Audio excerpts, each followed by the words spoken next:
How was your flight back? Did you have any incidents? No. Okay, good. It was delightful. So the Denver airport is not haunted. It was fine. The Society airport, yeah.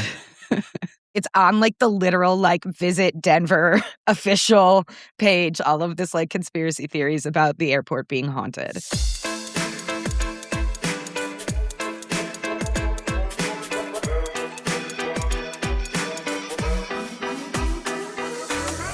Hello and welcome to the GD Politics Podcast. I'm Galen Druk. As I was sorting through polls last Friday, preparing for Monday morning's recording, I started to think to myself, Trump's approval is looking bad, like a new level of bad. It's probably time to talk about it. Across all the averages, Trump seemed to be nearing or at the worst number of his second term. And like clockwork, in case we needed any further confirmation, Monday morning, the New York Times released its latest Trump approval polling. The headline, just 37% of Americans approve of his performance as president, his lowest approval rating in any Times Siena survey in either term. Nate Cohn goes on to write, while recent presidencies have often been unpopular and polarizing, no president's approval rating has been under 38% in the average for more than a few days in the last 17 years. So today, we're going to talk about that and a whole lot more. Louisiana Senator Bill Cassidy lost his primary on Saturday after Trump endorsed against him. With Cassidy's departure, only 3 of the 17 Republicans who backed Trump's second impeachment might remain after 2026. And 2 of them, Susan Collins and David Valadao, are fighting for their political lives. Lisa Murkowski, shout out to you. We'll also preview Tuesday night's primaries in Georgia, Kentucky, and Pennsylvania. In Georgia, Republicans are choosing a rival for Senator Jon Ossoff, and both parties are choosing a candidate for governor. In Kentucky, it's another test of Trump loyalty within the GOP. And finally, for the wonks, we've got a dispatch from this year's big polling conference. Joining me after attending that conference last week is Mary Radcliffe, head of research at 50+1. Welcome, Mary. Thanks, Galen. Great to be here. Great to have you. And also here with us, Nathaniel Rakich, who is still recovering from a red eye he took back from that conference in LA last night. Managing editor at VoteBeat. Nathaniel, welcome. Hey, guys. Yes, I am literally 2 hours fresh from coming off my flight back from LA. So I'm doing great. This is going to be a real interesting podcast. It's going to have some very spicy takes for us, I'm sure. Let's dive right in. Mary, queen of polling, what's the story behind Trump's new record low? I think this answer won't be surprising to most people. The story is inflation and cost of living. If you look at Trump's approval on individual issues, not the overall top line, but on individual issues, his approval on inflation and cost of living has absolutely crashed, especially since the recent conflict in Iran began. I think that's really what's driving all of this bad news for the president. You know, it's interesting. I was also interested in that Nate Cohn piece that you referenced, Galen. He said no president has been at an approval rating of 38 or below for more than a few days in the Times polling average. And currently, Trump has been at 38 in the Times polling average for, I think it was 10 days. So that's perhaps a record since the Obama era, which is as far back as Nate Cohn was doing this analysis.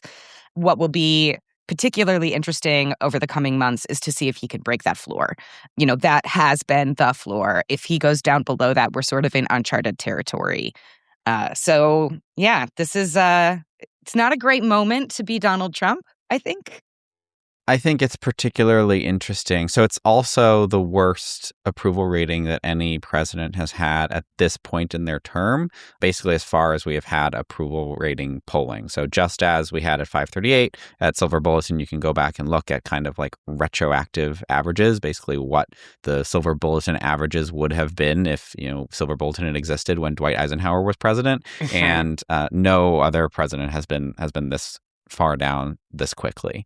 And I do think it's interesting, the 17-year stat, because I think there's been this assumption for a while that we're in such a polarized time that approval ratings are going to exist within a narrow band, and that like Trump has this floor, but he keeps kind of like inching lower and lower. And, you know, the last time that a president had an approval rating lower than this was George W. Bush in the last couple of years of his term, when, you know, things were going really, really badly for him. You had, you know, Katrina and the economic crisis and things like that. And he was down in the 20s for his approval rating. And I would assume that is unreachable in this day and age, just because Republicans and Trump specifically have a base of support that will always say that they approve of him. And not, to be clear, he's a long way away from hitting the 20s, but, he's gotten lower than I would have thought possible before. And obviously all of this, the relationship between midterm losses and a president's approval rating is weak, but it does exist. And so it obviously raises questions about,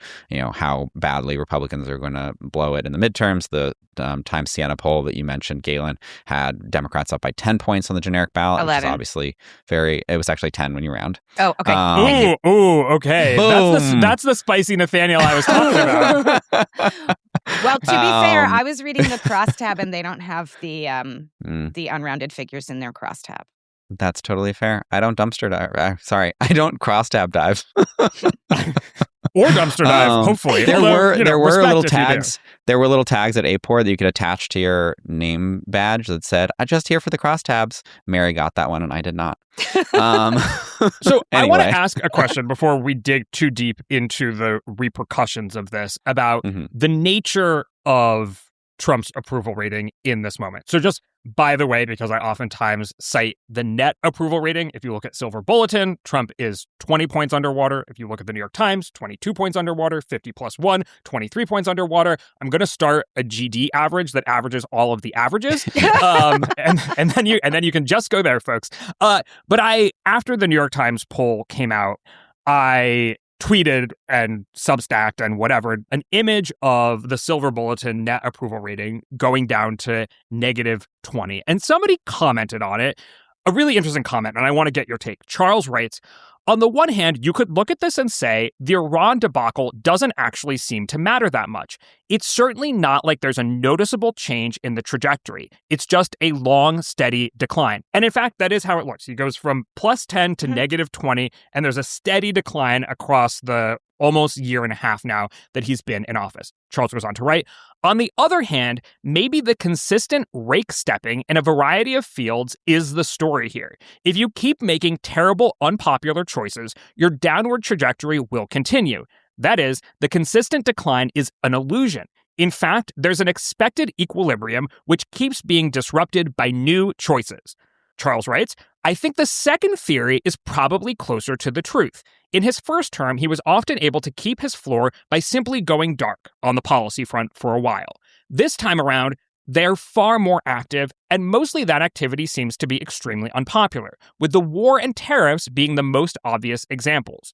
There's even a third angle, which is that the floor of about 40% was a real thing, and that even with all the other unpopular stuff, he probably would have stabilized there, but the Iran war is such a drag that he's finally broken that floor. What do you guys think about Charles' argument? Sort of the steady decline that looks almost preordained when you look at it on a chart versus the rake stepping, or, Trump getting in his own way with poor decisions that are unpopular with the American public. I mean, I think there's probably some validity there. A few weeks ago, our friend Elliot Morris at Strength in Numbers did an analysis of the change points in Donald Trump's approval rating so far in this term, which I thought was actually quite interesting. He used some statistical tools to identify the moments that seemed to make an impact. And what's interesting about Trump's approval rating when you look at it from that perspective is you do see these breakpoints where you see a change begin to happen. The thing that's different this time around compared to the first term is after each of these moments, there has been essentially no recovery for Donald Trump. He's never picked back up support once he's lost it. That seems to be what's different. And maybe that is this continued rake stepping, that he hasn't done things that would bring people back into his camp after he's lost them. So they just keep drifting away and not returning.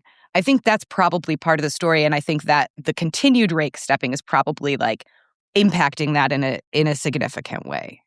Yeah, I mean, I agree. I think that you have to think about the counterfactual, which is I do think that there is probably a a floor somewhere, or like, an equilibrium to be made. And maybe without the Iran war, we would be kind of like flatlining by this point in his term. And instead, it just continues. So I do tend to agree with the interpretation that it's just an illusion. I think for further evidence of this, you can look at that approval rating by issue that Mary mentioned, and you really do see a steep decline in the cost of living / inflation approval rating around when the war started. And his approval rating on other issues has kind of like ticked lower, but it hasn't been super pronounced.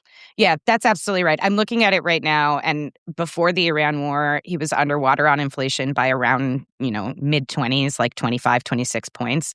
In just that 2-month period that we have been involved in Iran, it's crashed down to underwater by 40 points. So that's a big movement, and you don't see that in the other issues we're tracking. That's where I take issue with Charles's analysis a bit, which is I don't think it was the fact that Trump went dark every so often and returned to an equilibrium in his first term. I think it's the fact that a strong economy buoyed him no matter what other maybe socially or logistically unpopular things he did. And here I'm going to say there's been a lot of new polling coming out recently. And so here I'm going to cite one from CNN that was conducted by SSRS. They found that 77%, including a majority of Republicans, say that Trump's policies have increased the cost of living in their own community. Roughly 2/3 of Americans say that Trump's policies have worsened economic conditions in the country, and Trump's approval rating stands at 30% on the economy, a career low. So I think the economy is a major story here. Interestingly enough, I do want to point out that when you ask Americans which party do you prefer on the economy, Republicans or Democrats, it's about even. Whereas during this point in Biden's term, when inflation was taking root, Americans significantly preferred Republicans on the economy. And that gap widened up until the 2024 election, where Republicans had a double-digit advantage on the issue of the economy. So it is interesting that although Americans have deeply soured on Trump when it comes to the economy and cost of living, there hasn't been a proportional warming towards Democrats on the issue. Yeah, no, that's definitely true. I think that, memories of Joe Biden and inflation under him are still very fresh. I think, we know that the Democratic Party brand is not popular. We saw that in the Times Siena poll as well. They didn't, even though Democrats had that big lead in the generic ballot, the kind of do you view the Democratic Party favorably question was still quite bad for them. I am kind of like, I'll float my little like hot take du jour and say that like all smart analysts, I am skeptical of third party bids and everything like that. But I will say, if you were to see a Ross Perot type of candidacy emerge, I feel like it would be a situation like this, because you do have this very fresh memory of both Democrats and Republican presidents failing on this issue that is very important to Americans. And there's clearly a lot of discontent out there. And a -20 number is not something that you see every day or at all in the last 17 years. Yeah, the other thing I would add is that we are in a midterm cycle, not a presidential cycle, which means, and because the Democrats lost the White House in 2024, there is no real standard bearer for the Democratic Party. And that means there is not necessarily a consistent top line message on what the Democratic plan for the economy is. You have individual politicians proposing their individual plans, but there's no here's the big picture of what Democrats want to do on the economy. So I think that also makes it a challenging environment for Democrats to pick up support on this issue, just because there's no unified theory of the case, I think. We've talked before about Democratic strategy for the midterms, and it does not seem like they're doing the 6 for 26 type of thing like they did in 2006, where there's a clear across the board message. So, I hear individual politicians proposing various tax cuts for middle class and tax increases for corporations or whatever, but there's no one thing. Yeah, I'm going to sort of split the baby here and say that I agree with both of you. I think there are longer-term repercussions for how poorly Americans viewed the Biden presidency for Democrats. During Trump's first term, when Americans thought about the Democratic Party, they largely thought about Barack Obama, who was viewed pretty well even after Hillary Clinton lost in 2016. And so there are longer-term repercussions there that the party has not sorted out. Now, if they are going to sort them out, it could be by elevating a really strong choice in 2028, but we're quite a ways away from that. There's certainly no guarantee. So we're going to have to wait and see how things play out. In the meantime, you are right. If somebody really, like, if there was ever a time for somebody to come in and shake shit up, it's right now. Again, I'm not holding my breath. It may happen in individual states, which is, if it is going to succeed, probably have an easier time of succeeding in individual states with more of an independent streak than out of the gates nationwide. We've talked about this a little bit, what it would actually take. A massively wealthy individual who really wanted to run an independent campaign and not back Democrats or Republicans. And at the moment, it seems like massively wealthy individuals mostly want to back Democrats or Republicans. Right. But, we'll see. Last question here, and then we'll move on to some primaries. This has all resulted in a 10-point advantage, roughly, for Democrats in the New York Times poll on the generic ballot. The averages right now show Democrats leading by somewhere around 6 points. Does all of this suggest to you that the generic ballot polling today is a lagging indicator, that you think the gap will yawn further as we get closer to November? I mean, history suggests that, right? Like, you don't necessarily have to look at these polls. You can look at the trajectory of the generic ballot in past cycles, past midterm cycles, and see that it tends to improve for the party out of power in the last few months of the race. And we're not even in the last few months of the race yet. So I would, setting aside the New York Times Siena poll or any other individual poll, I would expect the advantage for Democrats to increase on the generic ballot because that's what usually happens.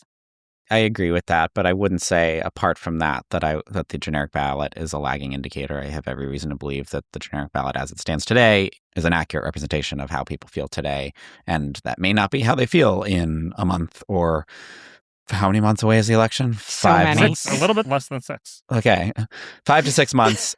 And so, and that can happen in either direction, but I agree historically it does tend to be worse for the president's party. I will say, though, that, most generic ballot polls that we get right now, including the Times one, are among registered voters, and eventually they're going to switch over to likely voters. And we expect that to help Democrats for a variety of reasons, both because they have the passion behind them right now and because their coalition has become the one that is more likely to vote. Yeah, I would say in most polls, just to as a hint to what the likely voter models might say in the future, among voters that say they are extremely likely, absolutely certain, the people who say they're most likely to vote, Democrats' advantage is larger than the top line pretty much across the board in all of the surveys. So when pollsters do switch to that likely voter model, I would expect to see that advantage increase for the Democrats. GD Politics is powered by you, the listeners. If you enjoy the show, the data-driven analysis, the genuine curiosity and lack of partisan BS, and yes, sometimes the silliness too, please consider becoming a paid subscriber at gdpolitics.com. Paid subscribers help make the podcast possible, and they also get twice the number of episodes and access to the paid subscriber chat where you can send me whatever questions you've got. Independent political media only works if the people who value it support it. So if GD Politics is part of your week, head to gdpolitics.com and become a paid subscriber. That's gdpolitics.com. I so appreciate it. Thank you. All right, let's talk about Bill Cassidy's loss. The Senate primary in Louisiana is going to go to a runoff between Trump endorsee Julia Letlow and Freedom Caucus founder John Fleming. I'm going to quote my former colleague Jeff Skelly here. Bill Cassidy is the first incumbent senator to finish worse than second in a primary since Senator Hattie Caraway finished fourth in Arkansas's 1944 Democratic nomination contest. Wow, good stat, Jeffrey. Yeah. I've never even heard that name before. Cassidy's defeat is also one of the worst experienced by Republicans who supported Trump's second impeachment. So Cassidy got just 25% of the vote on Saturday. What happened? Well, Louisiana voters were really mad that he voted to impeach the president. I mean, I think that's really the biggest part of the story here is it's the impeachment vote. I think there's more to the story. Oh, do you? I mean, I think that is what kicks off this whole process, which is that Trump is upset that Cassidy voted to convict in the Senate after January 6th. But a couple other things happened as well, which is that, Cassidy's maybe always been a difficult fit for Louisiana. He's like the technocratic-minded doctor who used to be a Democrat, who tries to do some bipartisan things, got tripped up a bit in supporting vaccines, but then also supporting RFK Jr.'s confirmation, which is like alienating people who might have been naturally more aligned with him. At the same time, Republicans changed the voting rules in Louisiana. Right. So Democrats who could have voted in a jungle primary in the past, in the past it used to be top two, move on to the general election. They switched it so that only Republicans are voting in the Republican primary. So there's voting changes. And then on top of that, Julia Letlow has advantages that go beyond just the fact that Trump endorsed her. She has a pretty sympathetic story in the fact that her husband, after being elected to Congress shortly before taking office, died from COVID complications. She's not a flamethrower, so she didn't go all in on like being MAGA aligned in this race. And in fact, she has a weird history, right? Back in 2020, she was up for, I think, president of the University of Louisiana at Monroe, and she spoke in favor of DEI initiatives and saying that it was shameful, the lack of, female leadership in the university. And it was actually Bill Cassidy who was running ads being like, Julia Letlow is the pro-DEI candidate in the Senate primary. So, yes, it all starts with Bill Cassidy voting to convict Trump, but it gets messier fast. Yeah, I don't know. I mean, I don't know if you know, am I allowed to talk about a different podcast on this podcast? No, never. Censorship. I don't know if Welcome you know to the People's Republic of GD Politics. There's a podcast called The Focus Group from The Bulwark that's hosted by Sarah Longwell. And she had an episode recently with Louisiana Republican voters. So what's different about this is not polls. This is qualitative research where you actually go talk to voters. When she went to speak to Republican primary voters in Louisiana, every single one of them that was voting against Cassidy started with the impeachment vote. Yeah. Every single person she spoke to said, I will not vote for someone who voted to convict Donald Trump. Yeah. So that's why I think it really boils down to that. You can have a conversation about why Julia Letlow was favored over John Fleming, perhaps. But I think as far as the Cassidy of it all, I really do think it begins and ends with impeachment. Well, okay. Impeachment plus changing the voting rules. I mean, if you look at the Republicans, the Republicans who have been able to buck Trump, in fact, even support his impeachment and stay in office, it's pretty much to a person because they've been running in a non-conventional primary where they were able to get unaligned and Democratic votes as well. I mean, probably the most famous example here is somebody like Lisa Murkowski, but also David Valadao in California.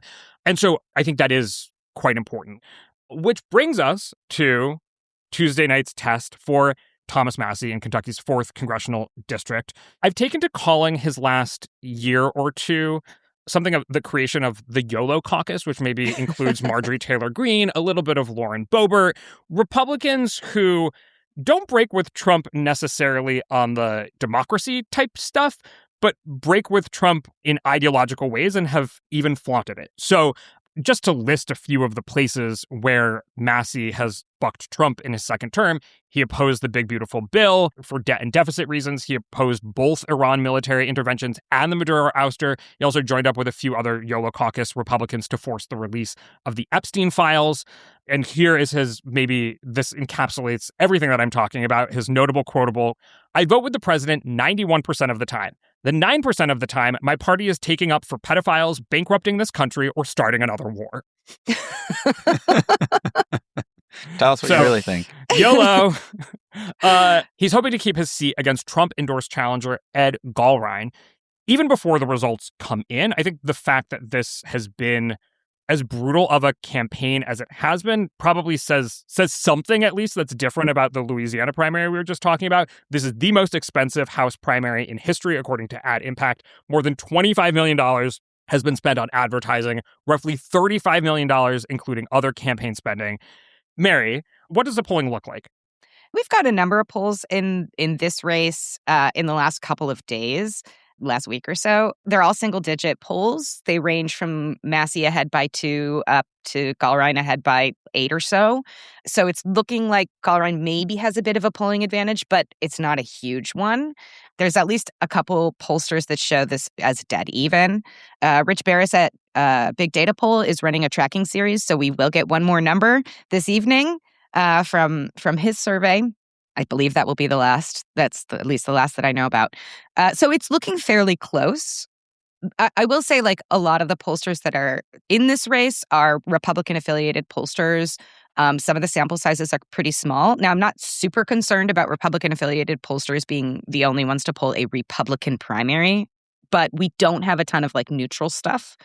So, yeah, it's a bit of a toss-up, maybe slight edge to Gallrein based on the polls.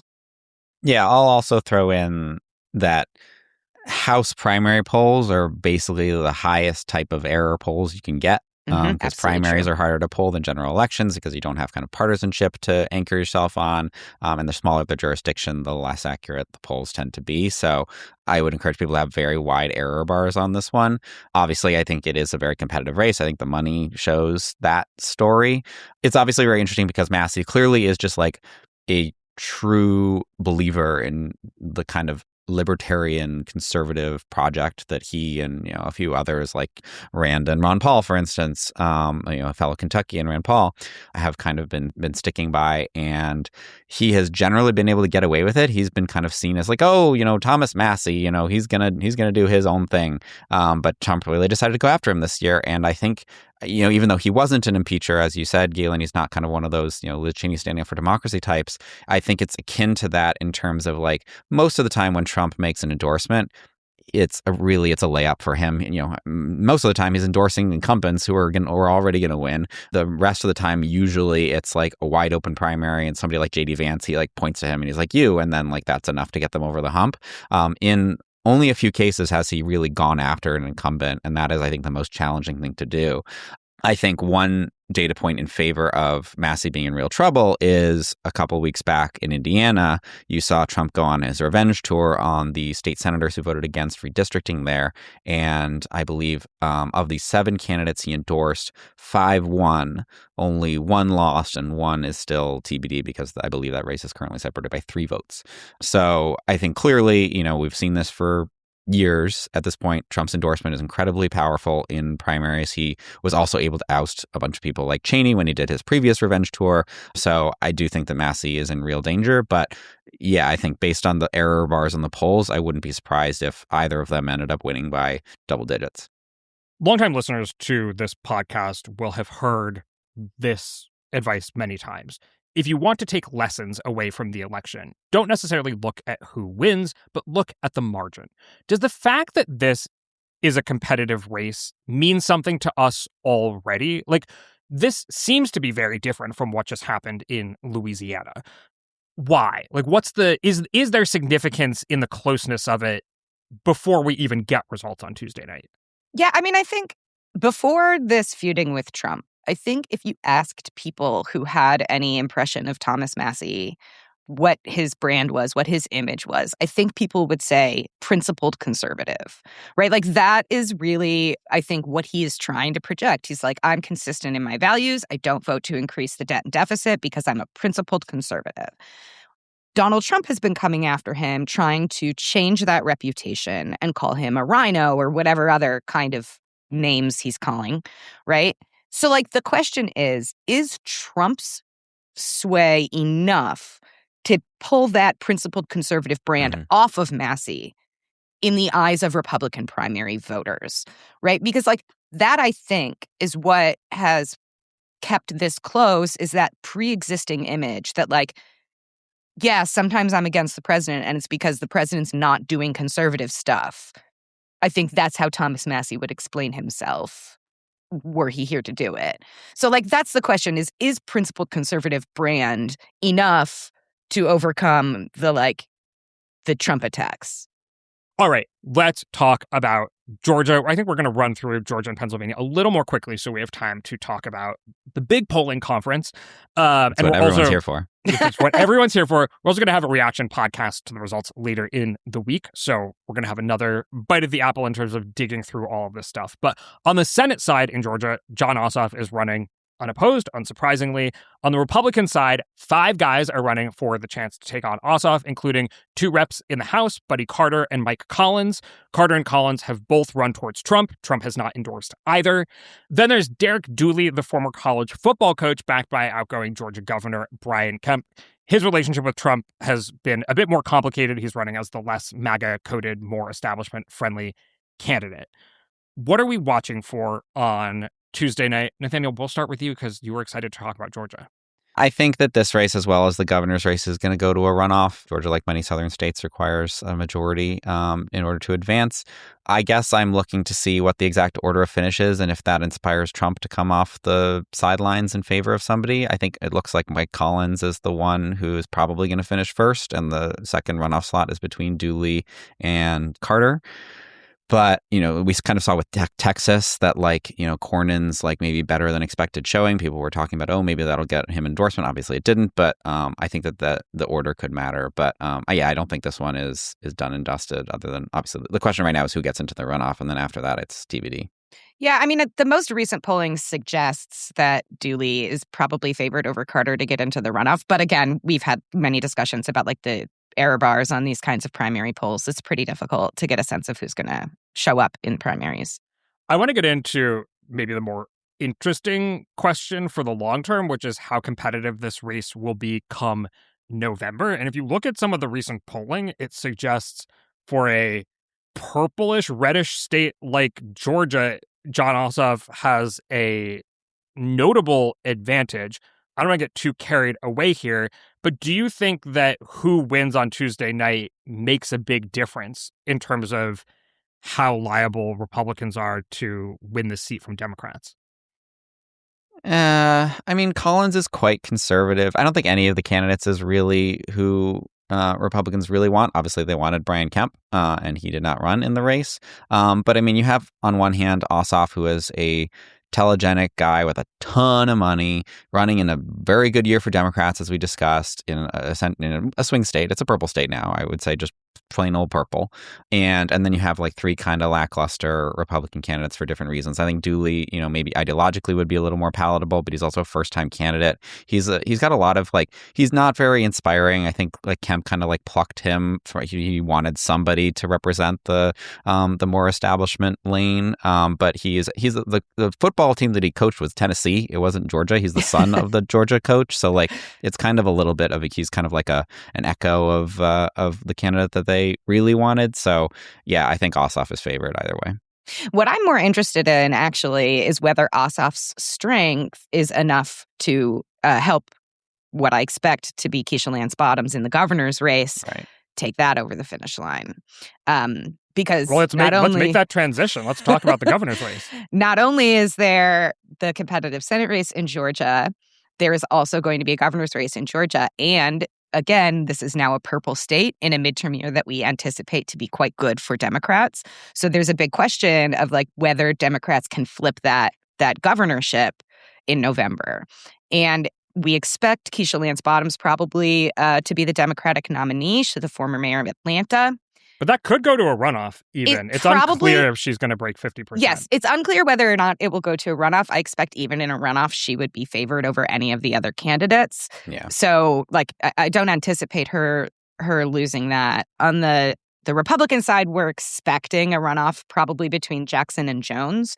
But again, I think if this were in a vacuum and it was just a governor's race and there was no Senate race, I would say Keisha Lance Bottoms is probably not as compelling of a Democratic candidate in Georgia as you could have. But Jon Ossoff is.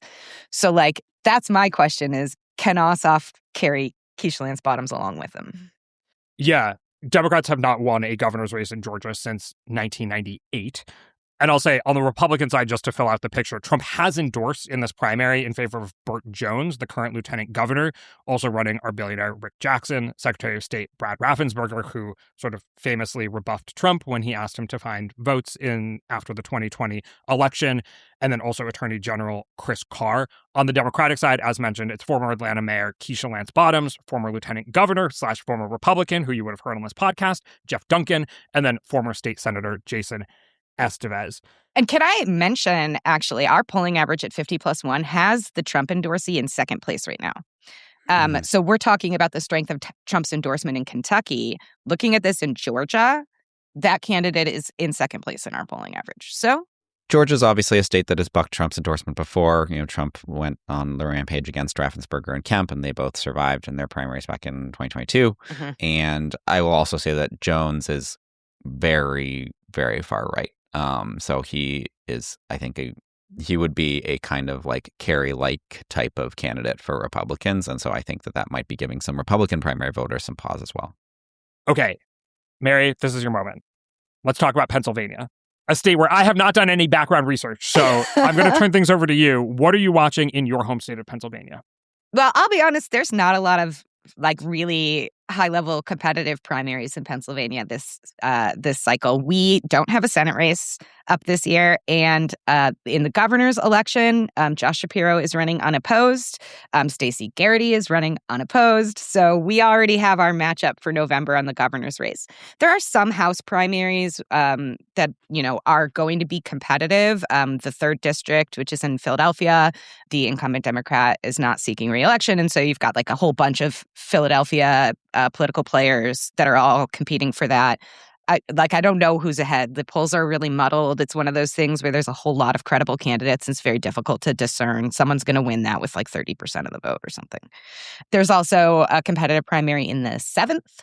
So, there's a couple House races here and there, but nothing stands out as very exciting on the Pennsylvania ballot. But when we look ahead to November, the Pennsylvania ballot gets interesting, right? Oh, for sure. Of course, we have the marquee governor's race. That will be Josh Shapiro versus... That's not going to be interesting. It's interesting to me.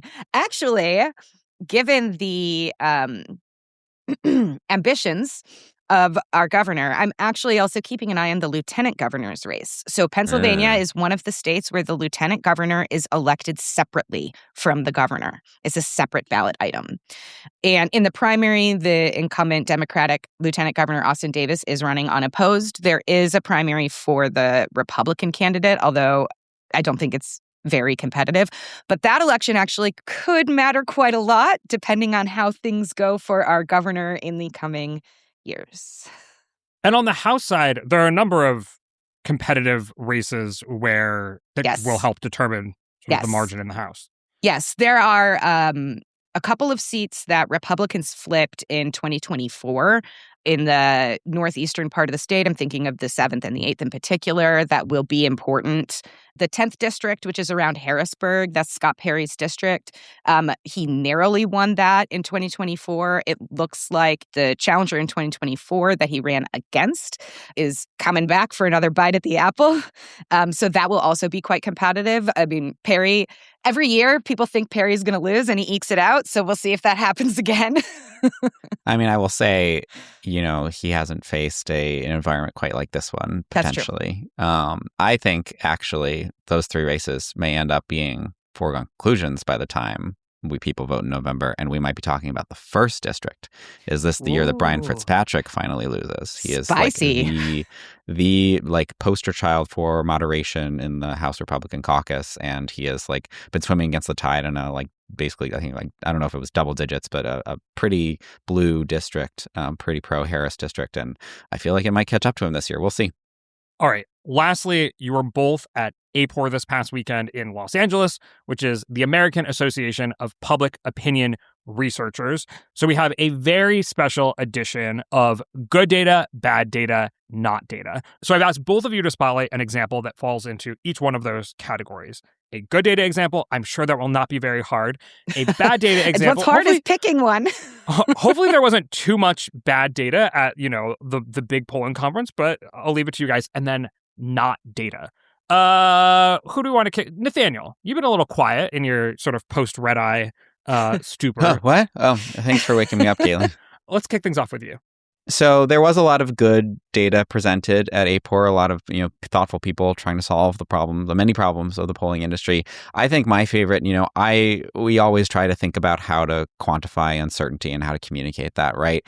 And I really liked a presentation by Andrew Mercer at the Pew Research Center, where he basically made a proposal for a new margin of error stat called margin of total error. So the traditional margin of error that you see reported with polls is really only one piece of the puzzle. It's only reporting on the margin of of sampling error. But we know from past election results that the actual error is much wider. So, we know that like the average error, for instance, in like, Senate races is I think like 4 or 5 points. And, that's larger than a margin of error. And margin of error is supposed to encompass 95% of situations. And so Andrew did a very kind of like elegant calculation that modeled past historical error in the polls, similar to the way that we did it at 538. And in fact, he used our data to do so. And basically came up with this new stat that I think is going to encourage pollsters to use. The unfortunate part about it is that, when you do the math in terms of like encompassing 95% of scenarios, you're looking at margin of errors of like 8 to 9 points, which is obviously very wide. But, I think that is a more honest reflection of how often or how wide those error bars are. I heard a gasp from Mary when you said 8 points is bad. I mean, it's not bad. It's just what it is, right? I mean, if you really are looking at the 95% confidence interval, most of the time the error, half the time the error is 5 points or fewer, roughly. But sometimes you do see those 6 or 7 point errors. And if you really want to make sure people are prepared for the full extent of how off polls can be, you do kind of have to be like, 8 or 9 points. Well, luckily for pollsters, there's going to be less emphasis on polling now that folks have the prediction markets. And so they'll get overwhelmed by the uncertainty of the total margin of error and just look at Kalshi and Poly market to tell them exactly what's going to happen in the next election. Down to the decimal point. Yeah, exactly. Good thing that we learned all of those lessons about trying to represent uncertainty in elections just for Poly market and Kalshi to come on over and make it all seem so much more simple. But okay, congratulations to Pew Research on that good data award from the APOR conference. Mary. It was really hard for me to choose, but I really enjoyed a talk by Mark Trussler, who works at the NBC News Decision Desk. This is like deeply nerdy, and I am sorry in advance, friends, about what's about to happen to you. Mark did a talk about partisan non-response within demographic cells. So I told you it's going to get so nerdy. So we were talking earlier about looking at the crosstabs versus the article or the top line, particularly in the New York Times Siena poll, where you have like slight differences in like the rounding or whatever. So what Mark was looking at was what partisan non-response looks like at the subgroup level. And what he found was like, we adjust all our polls with weighting and so on and so forth. It's very common to weight to some form of partisanship, be that recalled vote or partisan identification, whatever, to try to make sure that your sample is representative. What they found in the research from the NBC News Decision Desk polling with SurveyMonkey is that the non-response, like the difference in the number of Republicans and Democrats that you would expect in the individual demographic cells, is not correlated with the top line level of non-response. So even when you do your adjusting on the top line, the individual cells are still messed up, and there's basically nothing you can do to fix them. Now, why is that important? It means when you're looking at trends, comparing one survey to another survey by the same pollster, on the individual subgroup level, you're going to have partisan response bias that cannot be corrected. So, for example, to make this concrete, if you want to look at how support for Trump amongst Latino voters has changed, there's a lot more variability, or there's a much larger sort of like margin of error, if you will, than folks might be expecting. Yes. And even if like you had a sample that at the top line was like not Democratic enough, so you weighted up the Democrats, at the level of the Latinos, it's completely unrelated whether it was not Democratic enough or not. Like there's no relationship on that individual level to what's going on at the top line level. Okay, congratulations to NBC for that award. Now, a little bit harsher of an award here, the Bad Data Award. Nathaniel, time for you to get really spicy. It's not that spicy. This example comes from Blue Labs, and they did an experiment, and the point of the experiment was that this turned out to be bad data, so they would agree with this. But I thought it was clever and out of the box. But basically, one problem that you see in surveys is drop off, which is to say that somebody, it's really hard to get somebody to take a survey in the first place. But like once you get them, you really don't want them to like give up halfway through and be like, you know what, I'm bored, or I need to go, mow the lawn or whatever, and let's hang up or click out of the box or whatever. And so this study from Blue Labs was trying to solve this problem of like, how can we keep people to make sure that they do the entire survey? And what they tested was telling people a joke. As they said at the beginning, they said, what is the right price for a chimney? And if you stay through the entire survey, we'll tell you the punchline at the end. Does anybody want to guess what the price of a chimney is? What is the right price of a chimney? Is it on fire sale?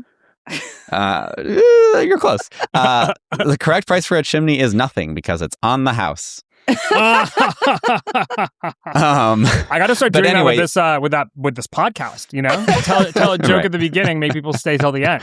There you go. Well, no, you shouldn't do that because actually Blue Labs found that did not help at all. And maybe so they that just is didn't why find a it is compelling bad enough data. joke to tell. Yeah, that's true. That's a good point. Yeah, I don't know. But anyway, I thought that was clever and shows that kind of like people are trying out of the box things to solve the problems of the polling industry. Okay, so that telling a joke and making people wait was not compelling enough to keep people from mowing the lawn. So bad data there, although great experiment. Mary. Yeah, I will highlight a talk from Josh Pasek at the University of Michigan. So Josh was talking about claims that pollsters in 2024 were significantly hurting their polls. So this is a phenomenon where pollsters, rather than like reporting their results as they have them, they tweak here and there to try to make sure the results look more or less like the results of other pollsters. They don't want to go out on a limb. They want to be in the middle of the pack so no one can accuse them of being wrong more than other people were wrong or whatever. And so Josh took a look at the data and did some statistical analyses to show that actually that really wasn't happening in the 2024 election polls. He looked at the individual pollster level and did some analysis to try to determine whether their polls looked too much like the polls that had recently been published just before them, or whether they deviated from the polls that would come like immediately after in the future. So these would be signs that the pollsters were hurting, and found no significant evidence of hurting in 2024 pollsters. So the bad data here would be the idea that pollsters were hurting in 2024. Correct. It was mostly based on people using their eyeballs and not their math. Congratulations to University of Michigan there. Now, for best for last, not data. At a data conference, were you able to find anything that wasn't data? Yes, I was. Because the theme of the conference unofficially was AI. Surprise, surprise. It's the theme of everything these days. But there was a fair amount of talk about synthetic data and synthetic respondents, which I think we've talked about on this podcast before. It's the idea that instead of polling real people, you poll AI bots who are trained on real people. And so there was a whole panel about this. And, it was interesting to hear kind of like the side, arguments on both sides or like findings on both sides. So folks from the Pew Research Center basically, created their own like synthetic panel and found that it was A, really expensive to create, and then B, the data it gave them was really bad. But then on the other hand, Gallup, which just announced last week that it was going to be experimenting with synthetic respondents, they presented some findings that said that actually their synthetic data was basically about as good as non-probability polling, which is the like opt-in type of polling that some pollsters do. And so it's clear to me that this is not going away as a trend as long as polling is expensive and people are hard to reach. And, I think that is kind of philosophically not a great thing because the point of polling in public opinion is to actually ask the public what they think. Mm-hmm. But I don't know. It's something that we're going to have to keep tracking, but I would definitely put it in the not data category because I just don't think that it is actually measuring anything. It especially, I'll say, worries me if the next stage of politics that we enter doesn't look all that much like the last stage of politics. Yes. Like this kind of synthetic data can work in a stable environment because so many of our divides and trends and preferences have become entrenched in this current dynamic. But when things shift, they can sometimes shift quite quickly, and then you're caught left-footed. That kind of happened in 2016, although many of the trends that have continued over the past decade are rooted in things that happened before 2016 as well. But I worry about folks being caught flat-footed if they're relying too much on the past and not being open-minded enough about what the future could bring. Yeah, I think that's a great point. Okay, Mary, finally, not data. Yes. So I stopped by to chat with some folks from the U.S. Census Bureau, and I asked them, given all of the redistricting that we have been seeing, when they will have full demographic data for the 120th Congress. That is the Congress that will be elected this November. I'm interested in all of the districts by all of the different demographic features that the census collects. And they do this for every Congress. And usually they only have to do it the one time, maybe twice because of a couple states redistricting. But because so many states have been redistricting and we don't even know the status of a lot of these districts, it is unclear if we will have full demographic data from the U.S. Census Bureau for the 120th Congress before the November election. And that's not the census's fault. Fair enough. Okay, I am going to close things out. I was not at the conference, sadly. I hope to be next year. But I have a not data to add to the pile, which is a bit of a sad one. So hang tight. But we found out, all of us, late last week, that ABC News took 538's archives off the internet. So those links to all of our work there now reroute to an ABC landing page.